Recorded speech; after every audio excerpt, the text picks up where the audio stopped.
Je vais commencer avec le syndrome de rénutrition inappropriée. Pourquoi est-ce que j'en parle? C'est pas parce que j'ai aujourd'hui une patiente qui me fait ça, mais parce que j'en ai parlé avec Antoine l'autre jour. Il avait peur qu'il y avait un patient chez lui qui allait faire ça pendant qu'il était là le week-end. Donc, juste, on va essayer de faire ça très rapidement. On va commencer juste avec un petit cas illustratif. Après, on va parcourir rapidement la physiologie pour après définir la patient à risque et cette pathologie en elle-même. Et puis, finalement, le truc le plus intéressant, finalement, c'est la prévention et le traitement, ce qui nous intéresse le plus. Donc, juste pour illustrer un peu toute cette histoire, vu que je n'avais pas encore ma patiente que j'ai aujourd'hui, j'ai pris un autre cas.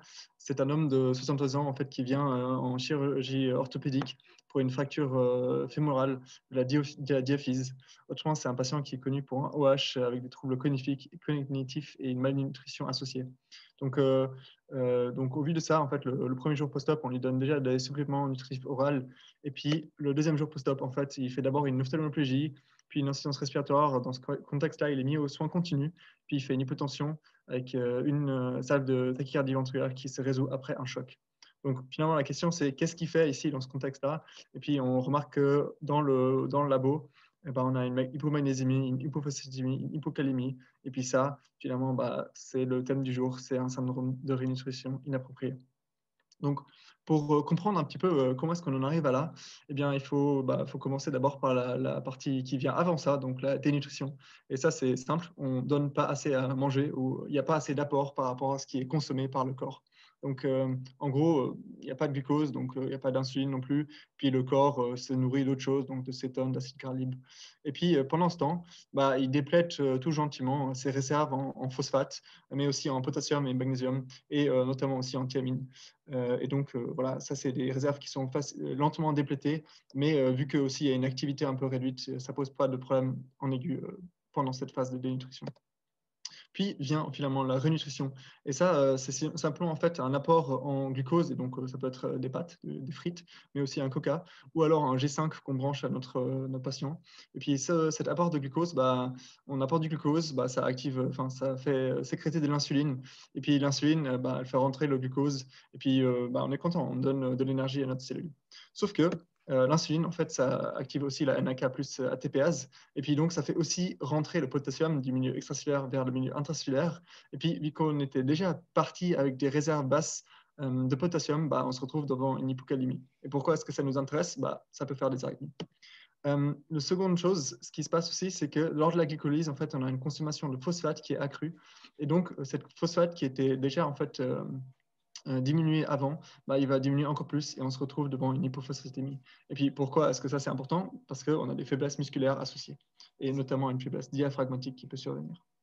La dernière chose dont je vais parler ici, c'est qu'on a aussi en fait la thiamine qui a pas été donc qui a été consommée lentement pendant la dénutrition, mais là en fait la transformation entre pyruvate et acétyl-CoA, on a besoin en fait de la thiamine comme cofacteur. Donc là aussi ça diminue de manière accrue ici. Et puis ça peut bien sûr faire un Wernicke-Korsakoff, mais ça peut aussi mener à une insuffisance cardiaque. Donc, ça finalement, ces troubles électrolytiques, ça fait plein de choses, mais ce qui nous intéresse vraiment, c'est donc les trucs qui tuent. Donc, parce que oui, ce syndrome, il tue. Ça a une mortalité associée qui varie entre 10 à 40%. Et puis, les choses qui tuent, c'est les arythmies, et notamment des tachycardies ventriculaires. Sur le point neuro, on a d'un côté une baisse de la conscience, mais on a aussi en fait une hyperexcitabilité cellulaire, donc finalement qui fait des crises convulsives ou des crampes en premier abord. Et puis de l'autre côté, on a aussi la faiblesse musculaire sur le manque de phosphate. Et puis là, ce qui est un peu dangereux, c'est la faiblesse diaphragmatique. Et puis l'autre chose, juste un symptôme qui est un peu souvent là, c'est une douleur abdominale. Donc, maintenant qu'on a vu un peu à quoi ça ressemble cliniquement et pourquoi c'est dangereux, il faut savoir chez quel patient est-ce qu'on doit se méfier de ça. Donc, on pense tous ou on sait tous que chez les patients anorexiques, c'est quelque chose qui arrive souvent, puis c'est plus que 10% des patients anorexiques, donc c'est vrai que c'est fréquent. Mais il n'y a pas que eux. Donc, il y a tous les autres patients qui sont mal nourris, logique. Et puis, chez les mal nourris, on pense toujours aussi aux abus de substances. Bien sûr, il y a aussi les patients en fait, qui ont des troubles du tractus digestif. Donc là, on peut penser à les patients qui ont subi une chirurgie bariatrique, mais aussi les patients finalement qui revomissent tout ce qu'ils mangent ou qui ne mangent juste plus à cause d'une pathologie intrinsèque, mais aussi ceux qui n'absorbent plus. Donc, par exemple, les pathologies telles que les Mickey. Mais il n'y a pas seulement en fait, les pathologies du tractus gastro-intestinal, toute décompensation finalement de maladies chroniques, où en fait on a généralement donc dans la phase pré-hospitalière donc une augmentation de la consommation des ressources et aussi une diminution des apports, que ce soit chez les décompensations diabétiques, BPCO, mais aussi les cancers ou d'autres infections, inflammations. Là aussi on a ce déséquilibre et là aussi finalement ils sont en risque. Et bien sûr, les patients qu'on laisse à jeun nous-mêmes parce qu'ils sont par exemple post-op. Ça, on peut, bien sûr, et c'est important de retenir un peu chez quel patient on doit faire attention à ça, mais selon les guidelines NICE anglaises, on peut aussi regarder quelques critères. Donc là, c'est des critères très logiques. C'est finalement le poids, ou plutôt le BMI, la perte de poids, la diminution des apports, et puis les troubles électrolytiques un peu préexistants. Maintenant, comment est-ce qu'on définit ce syndrome quand il arrive chez ces patients à risque? C'est simple. Je vous en ai déjà parlé. Finalement, c'est une baisse des électrolytes que j'ai mentionnés, donc le phosphate, le potassium et le magnésium, dans les jours qui suivent en fait l'augmentation d'un apport calorique. Et puis maintenant, on peut avoir différents stades, mais qui sont finalement pas très importants, sauf que peut-être quand ça devient grave, c'est un patient qui a besoin d'un monitoring cardio-respiratoire aux soins continus ou aux soins intensifs. Et donc, finalement, c'est assez simple. C'est juste une diminution de ces électrolytes-là qui suit la rénutrition. Maintenant, OK, on a vu que c'est dangereux. On a vu pourquoi est-ce que ça arrive. On a vu ce que ça provoquait, ce que ça peut provoquer. Et maintenant, finalement, on se demande comment est-ce qu'on peut le traiter et encore mieux, en fait, le prévenir. Parce que vu que c'est un syndrome qui est comme assez mortel et puis dangereux, c'est toujours mieux de le prévenir. Donc, et pour ça, la première chose, c'est déjà savoir que ça existe, savoir que ce n'est pas seulement les patients anorexiques qui sont à risque, et retenir que finalement, une rénutrition, ce n'est pas seulement le plat avec le gros hamburger, ce n'est pas ça le problème. Ça peut être un petit G5 qu'on branche sur le week-end parce qu'il ne mange pas le patient. Ça peut être déjà ça qui peut causer souci. Donc ça, c'est la première étape, donc, de reconnaître finalement les patients à risque et les situations à risque. Maintenant, la deuxième étape, c'est de suivre les électrolytes. Donc, chez les patients à risque, il faut doser ces électrolytes, et puis sinon, on ne saura jamais si ça arrive ou pas. Et puis, chez les patients à très haut risque, il faut même de le doser 2 fois par jour. Autre chose, vu que ça peut avoir une atteinte cardio-respiratoire et neurologique, il faut aussi suivre les signes vitaux. Donc, voilà. Ça, c'est un peu la base, c'est de finalement pouvoir le détecter. Maintenant, si ça arrive, donc si on a un trouble électrolytique, la première chose à faire, c'est de le substituer. Et puis, si on substitue, il faut aussi recontrôler. Et puis, donc, on substitue agressivement et on recontrôle pour voir si ça marche et si on va dans la bonne direction. En concomitance, il convient aussi de stopper en fait toute augmentation. Donc, si on vient d'augmenter les apports caloriques, il faut peut-être stopper ça pour justement un peu freiner le processus. Et puis, si on sent qu'on est déjà allé un peu trop haut, il faut peut-être même diminuer de 25 à 50% les apports caloriques qu'on donne en ce moment. Une petite attention juste au calcium. Donc, je dis substituer les électrolytes. Il faut juste faire attention avec le calcium. Lui, il ne faut pas trop le substituer parce qu'en fait, ça peut plutôt aggraver des hypophosphatémies au vu du fait qu'il s'agrège avec le calcium. Maintenant, l'autre chose, un peu les micronutriments, donc toutes les choses que le patient n'a pas mangé non plus avant et qui sont consommées. Donc, on a déjà mentionné la thiamine. Et puis, la thiamine, c'est un peu celui qui n'est pas très débattu. Donc, chez les patients à risque, en prévention, il faut donner de la thiamine 300 mg une fois par jour sur les premiers jours. Et chez les patients, ça c'est les patients à risque, mais aussi les patients où le syndrome est déjà déclaré. Maintenant, chose un peu plus débattue qui dépend un peu des guidelines et des différentes pratiques, c'est on peut aussi instituer en fait une substitution multivitamique parce que finalement c'est pas seulement la thiamine, même si c'est elle qui pose beaucoup de problèmes, c'est pas seulement elle qui est déplétée, mais on peut aussi substituer toutes les autres vitamines. Donc là il y a des composés un peu multivitaminiques qu'on peut donner. Et puis dans cela généralement il n'y a pas assez de vitamines B9 et B12, donc on peut les substituer en plus de ça encore en plus. Petit fun fact ici, c'est la thiamine ou toutes ces vitamines, en fait, généralement, elles sont mieux absorbées si elles sont données en continu. Donc, même IV, elles sont mieux absorbées, pas en bolus, mais en continu. Et en fait, a priori, il apparaîtrait qu'elles ne sont pas stables aux UV. Donc, c'est mieux de les donner sur la nuit. Voilà. Maintenant, la chose est finalement comment est-ce qu'on réintroduit cette nutrition. Donc, si on décide qu'on a corrigé les troubles électrolytiques ou alors qu'il n'y a jamais eu de troubles électrolytiques, comment est-ce qu'on va pour finalement réintroduire la nutrition? eh bien, il faut le faire de manière graduelle. Et puis, il faut toujours s'assurer qu'on a bien corrigé les électrolytes avant. De manière graduelle, il y a plein de schémas qu'on peut faire. Juste un petit rappel, le but normal qu'on a pour un adulte, c'est 20-25 kilocalories par jour. Donc, pour quelqu'un de poids normal, ça fait entre 1500 et 2000 kilocalories jour. Et puis, finalement, c'est pas très grave. Il y a plein de schémas différents. Finalement, il faut prendre un peu celui qui est propre à votre hôpital. La plupart des hôpitaux en ont un. Et puis, s'il n'y en a pas, vous pouvez vous référer à cette site que je vous enverrai pour créer votre propre schéma. Donc, voilà, ce qui est important, c'est de rénourrir de manière graduelle, de ne pas commencer à 100%, mais de commencer avec quelque chose de bas, puis d'augmenter de jour en jour, tout en vérifiant qu'il n'y a pas de troubles électrolytiques associés. Maintenant, ça c'est pour la rénutrition calorique, parce qu'on a vu, c'est finalement le glucose et l'insuline qui causent problème. Par contre, en fait, sur le côté protéique, donc en fait, on est un peu dans un dilemme parce qu'on a un patient qui est mal nourri et puis on dit là, on va le rénourrir doucement. Et finalement, c'est un peu un dilemme parce qu'on aimerait finalement le rénourrir, mais on doit se freiner sur les calories. Par contre, sur les protéines, en fait, on n'est pas obligé de se freiner parce que eux, ils ne posent pas tellement le problème. Donc, si on peut essayer d'atteindre 100% de la substitution protéique, ce serait bien. L'autre chose, c'est que il faut faire attention avec l'insuline. Parce que comme on a vu que c'est l'insuline qui pose une partie des problèmes, il faut être un peu plus lâche sur le contrôle glycémique, puis ne pas trop pas avoir la main trop libre sur l'insuline, parce qu'elle peut aggraver notamment les hypocalies. Donc voilà, je résume.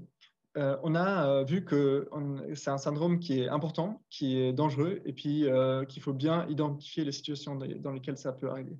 Donc pour ça, il faut identifier les patients à risque. Donc là, on a vu les critères comme le poids, les diminutions des apports, les troubles électrolytiques préexistants, et puis voilà, les périodes à jeun. Et puis après, il y a aussi toute une patientèle à risque, donc les patients qui ont des troubles psy, les patients malnutris ou avec des abus de substances, les patients avec une atteinte gastro-intestinale, et puis toutes les décompensations de maladies chroniques. Pour cela, on instaure un package de prévention en fait, de ce syndrome, donc, qui consiste en une substitution vitaminique et notamment de thiamine, une réintroduction graduelle de la rénutrition, des calories, et bien sûr un monitoring des signes vitaux, mais aussi en fait un monitoring des électrolytes. Et puis là, ceux les plus importants et qui causent finalement ce syndrome, c'est le phosphate, c'est le potassium et c'est le magnésium. Et si donc on a une baisse dans ces électrolytes, c'est là où on se retrouve en fait devant un syndrome de rénutrition inappropriée. Et chez ces patients-là qui ont ce syndrome-là, qui se déclarent, on continue le package de prévention, mais en plus, il faut substituer les électrolytes, et tant qu'on n'a pas substitué les électrolytes, on arrête l'augmentation de la nutrition, voire on diminue de 25 à 50%. Et donc, chez ces patients-là, c'est le truc le plus important, c'est donc de substituer les électrolytes, de suivre cette substitution. Et puis, si ça devient, si c'est une baisse des électrolytes qui est modérée à sévère, il faut les substituer de manière IV. Et puis, il faut peut-être aussi un monitoring plus intensif, comme aux soins intensifs ou aux soins continus. Donc voilà, ça c'est s'il y a un syndrome de rénutrition, donc s'il y a une baisse de ces électrolytes. Par contre, s'il n'y a pas, donc si on renourrit graduellement et puis que finalement tous ces électrolytes ils vont bien, après 3 à 5 jours, généralement on est dans la zone safe et ça ne devrait plus arriver. Donc voilà, ça c'est un peu le résumé de ce syndrome de rénutrition qu'on peut juste se mettre dans la poche et puis se baser sur ça. Juste pendant mes recherches, j'ai trouvé quelques autres outils utiles. Donc, pour la substitution en fait, des électrolytes IV, il y a ce schéma-là des HUG que je vais vous envoyer aussi. Et puis, en fait, pour la renutrition en fait, entérale et parentérale, par les différents composés qu'on a, il y a un calculateur en fait, sur le site de la Pharmpic, la pharmacie de la Côte, auquel on a tous accès.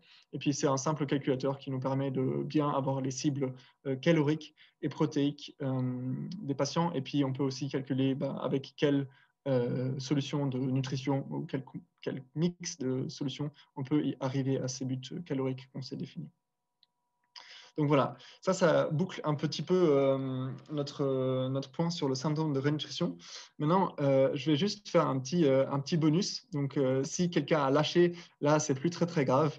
Mais on va faire un petit bonus evidence-based medicine parce que finalement, OK, c'est bien de savoir pourquoi, enfin, qu'est-ce qu'on doit faire. Mais l'étape d'après, c'est aussi savoir pourquoi est-ce qu'on fait ce qu'on fait. Et puis là, je vais juste présenter rapidement un peu l'évidence en quelques mots derrière pourquoi est-ce qu'on a décidé de faire une rénutrition graduelle et est-ce que ça aide vraiment. Donc là, il s'agit de la rénutrition calorique. Donc, est-ce que c'est bien de réunir les gens directement à 100% ou est-ce que c'est mieux d'introduire les choses de manière graduelle? Et puis pour ça, en fait, en 2015 a fini en fait le Refeeding Syndrome Trial qui a pris en fait 340 patients avec en fait une baisse du phosphate, donc qui avaient déjà dès le départ en fait un début de syndrome de rénutrition inappropriée. Et puis chez ces patients-là, ils ont corrigé les électrolytes, et ils ont fait tout le package de prévention que je vous ai présenté avant. Mais en plus de ça, en fait, ils ont comparé dans les deux groupes si on introduit un peu la nutrition de manière standard, donc plus ou moins 100% ou 80% dès le début, versus si on augmente l'apport calorique de manière graduelle. Donc au début, juste très peu sur 2 jours, puis un petit peu plus, puis un petit peu plus. Donc on voit ça en fait sur ce graphique ici. Donc voilà, ici, ça c'est les calories, et ça c'est le nombre de jours. Puis vous voyez ici en bleu, ça c'est l'introduction graduelle des calories. Et puis en rouge, on est presque au max dès le début, et puis on garde ça. Donc ils ont comparé ces deux stratégies-là. Et puis leur outcome primaire, en fait, c'était le nombre de jours en vie après la sortie des soins intensifs. Et puis, il se trouve que l'outcome primaire était négatif. Ils n'ont pas pu montrer de différence entre ces outcomes-là. Par contre, si on regarde bien, en fait, les différents, ils avaient différents outcomes secondaires. Et puis, si on regarde, en fait, le status des patients, donc status, ça veut dire, donc ici, status, ça veut dire en vie ou mort, en gros, à 60 et à 90 jours. Donc, en fait, ici, on a ce status. Ici, en fait, on a les deux groupes. Donc, standard care, c'est l'introduction un peu directe de la nutrition. Et caloric management, c'est une renutrition progressive. Donc, on voit que à 60 jours, ici, il n'y a que 80% des patients en vie, versus ici, 91 et 87%. Donc, clairement, si on regarde ces outcomes secondaires, on peut quand même montrer que une augmentation graduelle des apports, c'est mieux. Et puis, même si donc, on a de l'évidence que l'augmentation graduelle, ça semble être mieux, mais avec un petit bémol que ça, c'était des outcomes secondaires, pas des outcomes primaires. Et puis, on ne sait pas non plus, donc on ne sait pas exactement qu'est-ce qui, dans cette introduction standard, donc quand on met 100% directement, donc malgré une correction électrolytique, malgré une correction de thiamine et des vitamines et tout ça, pourquoi est-ce que ça, quand même, pourquoi est-ce que ça tue nos patients? Donc voilà, ça c'était le petit coin evidence-based medicine. Donc apparemment, une augmentation graduelle, c'est mieux, mais avec un petit bémol. Sur ça, je termine ma présentation. Donc, c'était 15 minutes de syndrome de rénutrition très clinique et puis 3 minutes de bonus evidence-based medicine. Je vais vous envoyer toute cette présentation comme référence. Puis ici, il y a des références très utiles. Voilà, ça, c'est des références un peu plus classiques. Et puis ça, c'est des choses, notamment des vidéos et puis des blogs qui sont très, très utiles et très bien faits aussi. Maintenant, je reste ouvert à vos questions pour ceux qui sont là en live.